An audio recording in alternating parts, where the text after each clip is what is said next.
Hello everyone, welcome to my YouTube channel. तो parents कैसे हैं आप लोग? क्या आपका जो बच्चा है उसकी हाइट, वेट या ऑल ओवर ग्रोथ हो नहीं रही है? अगर हो रही है तो और बच्चों के मुकाबले में कम है, या आपका बच्चा खाते ही पॉटी करने जाता है? क्या उसके शरीर में खून की कमी हो रही है, या बार बार पेट दर्द बताता है? अगर कुछ इस टाइप के लक्षण आपके बच्चे के शरीर में दिख रहे हैं तो आप सावधान हो जाइए, कहीं ये सीलिएक डिजीज तो नहीं है। तो पेरेंट्स, आपने कई बार सुना होगा सीलिएक डिजीज, सीलिएक डिजीज। आखिर ये सीलिएक डिजीज होती क्या है? सीलिएक डिजीज एक तरीके का प्रोटीन से होने वाली एलर्जी है। अब वो प्रोटीन मुख्यतः हमारे गेहूँ, राई और जौ ऐसी चीज़ों में पाए जाते हैं। अब हम बात करते हैं कि सीलिएक डिजीज होता कैसे है। तो पेरेंट्स, सबसे पहले सीलिएक डिजीज़ के बारे में हमने जान तो लिया है कि ये होती किस चीज़ से। इसमें होता क्या है अब ये जानते हैं।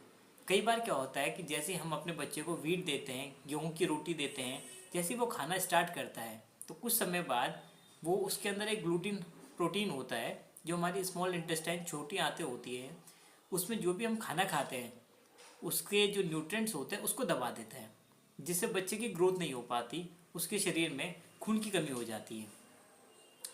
तो अब बात हम करते हैं कि ये जो न्यूट्रिएंट्स हैं इनको अगर हम प्रॉपरली नहीं ले पा रहे हैं तो क्या होगा। तो जैसे मैंने आपको बताया कि बच्चे की जो ग्रोथ है वो नहीं हो पाएगी, उसको जो है पेट फूला फूला सा लगेगा। तो हमें करना क्या है?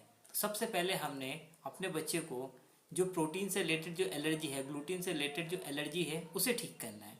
तो हमें उसके खाने में जो है जो ग्लूटीन से बनी चीज़ें हैं वो हमें कम करनी पड़ेगी। हमें उसको जो है गेहूँ, जौ, राई ऐसी चीज़ें नहीं देनी है। अब बात आती है कि ऐसे में हम बच्चे को क्या दें। ऐसी कंडीशन में हमें बच्चे को जो है राई हो गई, जैसे चावल दे सकते हैं हम, मक्का हो सकता है, बाजरा हो सकता है, ज्वार हो सकता है। इन चीज़ों से रिलेटेड जो चीज़ें होती हैं हम उन्हें दे सकते हैं। कोशिश करें कि जो भी आप पैक्ड फूड लें उसमें ये देखें कि वो ग्लूटेन फ्री है कि नहीं है। अगर वो ग्लूटेन फ्री नहीं है तो वो भी एक बहुत ही ज़्यादा खतरनाक बच्चे के लिए हो सकता है।